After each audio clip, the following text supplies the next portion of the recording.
السلام علیکم ورحمۃ اللہ وبرکاتہ۔ الحمد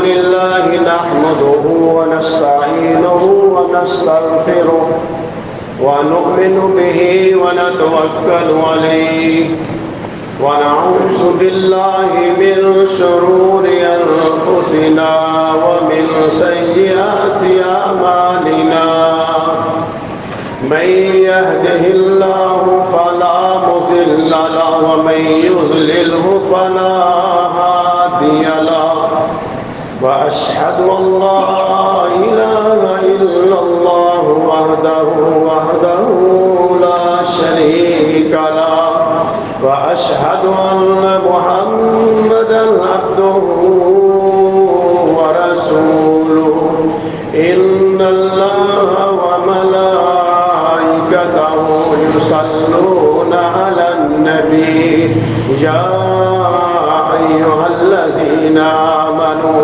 صلوا عليه وسلموا تسليما اللهم صل على محمد وعلى آل محمد كما صليت على إبراهيم وعلى آل إبراهيم إنك حميد مجيد اللهم بارك على محمد وعلى آل محمد كما باركت على إبراهيم وعلى آل إبراهيم إنك حميد مجيد رب اشرح لي صدري ويسر لي أمري واحلل عقدة من لساني يفقهوا قولي يا أيها الذين آمنوا اتقوا الله حق تقاته ولا تموتن إلا وأنتم مسلمون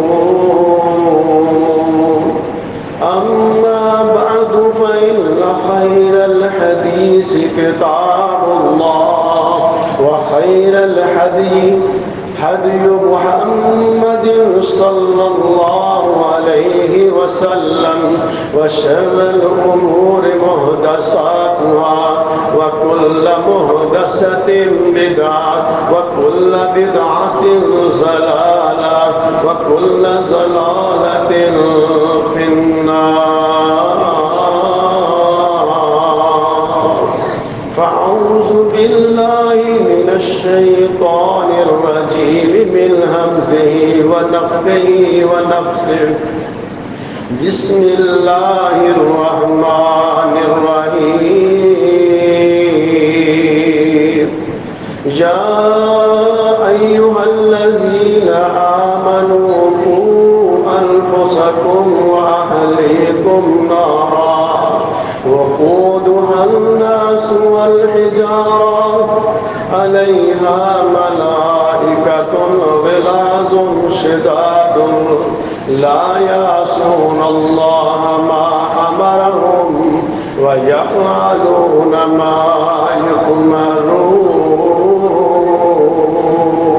صدق اللہ۔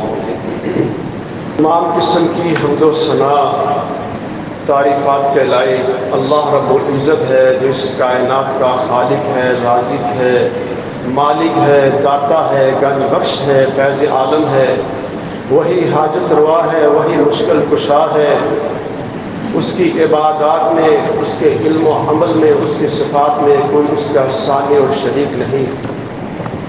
ان گنت بے شمار لاکھوں کروڑوں درود و سلام آقا نامدار پیارے پیغمبر حضرت محمد صلی اللہ علیہ وسلم پر جو اس کائنات کے لیے رحمت للعالمین بن کر تشریف لائے۔ اللہ سبحانہ و تعالی فرماتے ہیں یا ایھا الذین آمنوا، اے لوگو ایمان والو،